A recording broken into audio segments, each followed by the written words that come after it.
ওই যে মামুনুল হক সাহেব দামাত বারাকাতুহু সেদিন নওগাঁ গেছে, তো যেই পাইলটে নওগাঁ নিছে মেঘনা কোম্পানি, পরের দিন আমি গেছি নেত্রকোনা, তো আইসে বলে হুজুর গতকাল মামুন সাহেব নওগাঁ।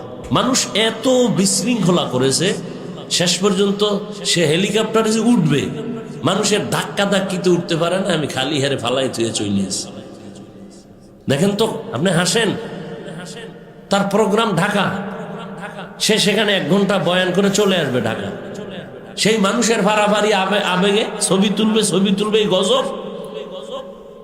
শেষ পর্যন্ত হুজুর আমার টাইম, আমি এয়ারপোর্টে আমার মাগরিবের আগে ঢুকতে হবে, না লাইসেন্স বাতিল।